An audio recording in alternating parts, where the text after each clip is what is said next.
Sir, இப்போது சுகரால் மோர் தென் 80-90% பாதிக்கப்பட்டவர்களுக்கு கால் விரலை எடுக்கணும் அப்படின்னு அலோபதியில் மருத்துவர்கள் சொல்கிறாங்க. விரல்களை எடுக்கணும் அப்படிங்கிற பட்சத்தில் ஏன் காலில் மட்டும் சுகர் அதிக அளவு பாதிக்கப்படுகிறது? எடுக்கணுங்கிறது ஃபஸ்ட்டு ப்ரியாரிட்டிங்கிறது கால் விரலுக்கு போகுதே ஏன்? இது பற்றியான மருத்துவ விளக்கம் என்னன்னு சொல்லுங்கள் சார். எப்போ உடலில் சர்க்கரை அளவு அதிகமாகி சர்க்கரையினுடைய அளவு ரத்தத்துலேயும் யூரின்லையும் அதிகமாக இருக்குது அப்படின்னும் பொழுது உடல் செல்கள் அவங்களுக்கு தேவையான அந்த நியூட்ரிஷன் கிடைக்காதனால இறக்க ஆரம்பிக்கும். உங்களுக்கு எல்லாருக்குமே தெரியும், நம்ம பிறந்ததுலேருந்து இறக்கிற வரைக்கும் செல்கள் உற்பத்தி ஆகிட்டே இருக்குது, ஒரு பக்கம் அழுதுகிட்டே இருக்குது. உற்பத்தி ஆகின்ற செல்கள் அதிகமாகவும் இறக்கின்ற செல்கள் குறைவாகவும் இருக்கும்போது நம்ம இளமையில் இருக்கணும்னு அர்த்தம் இல்லையா? அப்போது உற்பத்தி ஆகின்ற செல்கள் குறைவாகவும் இறக்கின்ற செல்கள் அதிகமாகவும் இருப்பது முதுமைன்னு சொல்கிறோம். இது ஃப்ரம் டே 1 லாஸ்ட் டேட் வரைக்கும், நம்ம பிறந்த நாள்லேருந்து இறக்குற நாள் வரைக்கும் செல்கள் புதுசாக ப்ரொடக்ஷன் ஆகிட்டு தான் இருக்குது. ஒரு பக்கம் ஆகிட்டு இருக்கு, ஒரு பக்கம் உற்பத்தி ஆகிட்டு இருக்கு. உற்பத்தி ஆகின்ற செல்கள் அதிகமாக இருக்கும்போது நம்ம இளமையில் இருக்கணும்னு அர்த்தம். முதுமையை நோக்கி போக போக இறக்கின்ற செல்கள் அதிகமாகும். பொதுவாகவே சர்க்கரை வியாதியால் பாதிக்கப்பட்டவர்களுக்கு இறக்கின்ற செல்கள் விகிதம் அதிகமாகும். while comparing with others, டயபெட்டிஸால் அஃபெக்ட் ஆகியிருக்காங்க அப்படின்னு சொன்னால் இறக்கின்ற செல்கள் விகிதம் அதிகமாகும். அப்போ அந்த இறக்கின்ற செல்கள் விகிதம் அதிகமாக அதிகமாக அதிகமாக சர்க்கரை நோயாளிகளுக்கு வீக்னஸ் அதிகமாகும். நீங்கள் மற்றவங்களை கம்பேர் பண்ணும்போது சர்க்கரை வியாதிகளுக்கு அப்சார்ப்ஷன் பவர் கம்மியாக இருக்கும். ஃபார் எக்ஸாம்பிள்,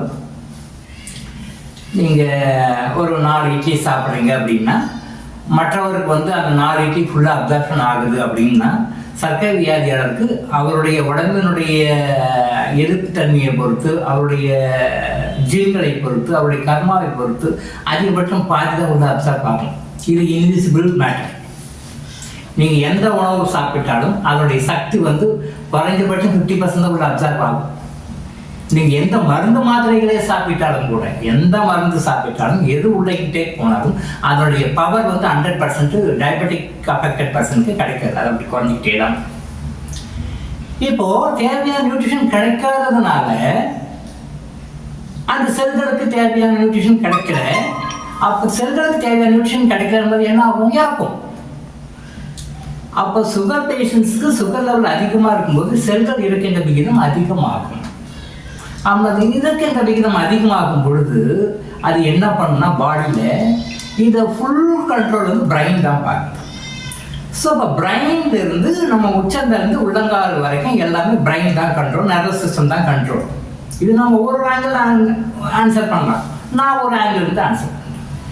இப்போது அந்த பிளட் சர்க்குலேஷனுடைய ஸ்பீடும் அந்த பிளட் சர்க்குலேஷனுடைய ஸ்பீடில் கிடைக்கிற நியூட்ரிஷனுடைய பர்சன்டேஜும் கால்களுக்கு ரொம்ப கம்மியாக இருக்குது.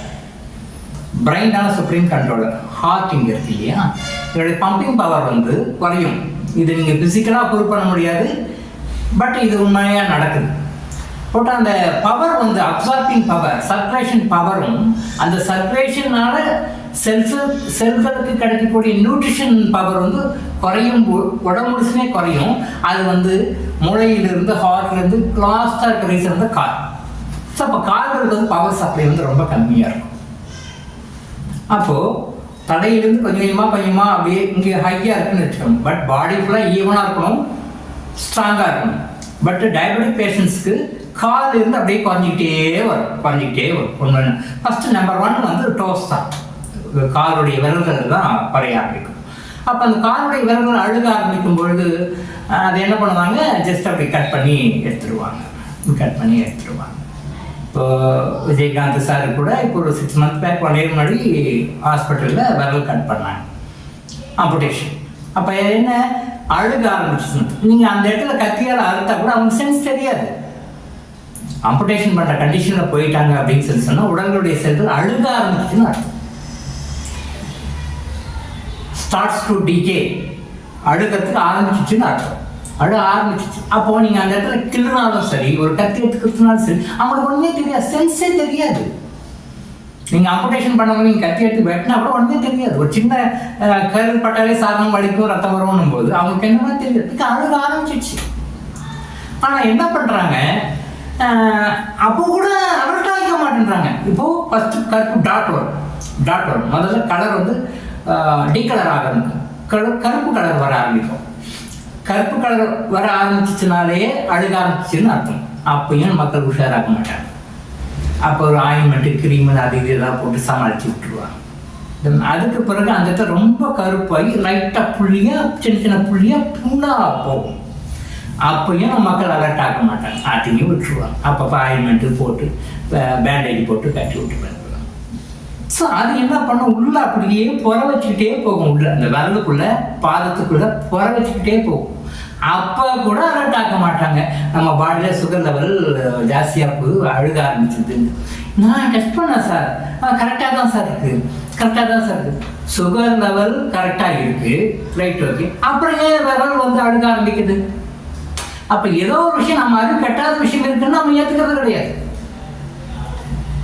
சுகர் லெவல் கரெக்டாக இருக்குது, நான் மெயின்டைன் பண்ணுறேன் சார். சுகர் லெவல் கரெக்டாக இருக்குது சார், மெயின்டைன் பண்ணுறேன் சார். யூரின்ல கரெக்டாக இருக்குது, பிளட்டில் கரெக்டாக இருக்குது, நான் வீக்லி ஒன்ஸ் ட்ரை பண்ணுறேன் சார், செக் பண்ணுறேன் சார், 3 days ஒன்ஸ் செக் பண்ணுறேன் சார், கரெக்டாக இருக்குது. அப்படியே வரல அழுகுது. அப்படின்னா நீங்கள் சுகர் லெவல் கரெக்டாக இருக்குன்னு நினச்சிட்டு இருக்கீங்க.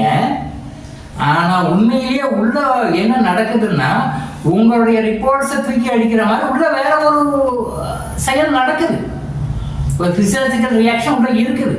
அந்த பிசியாலஜிக்கல் ரியாக்ஷன் நீங்கள் புரிஞ்சிக்காம நீங்கள் அந்த சப்ரஸ் பண்ணுறதையே பார்த்துட்டு இருக்கோம்.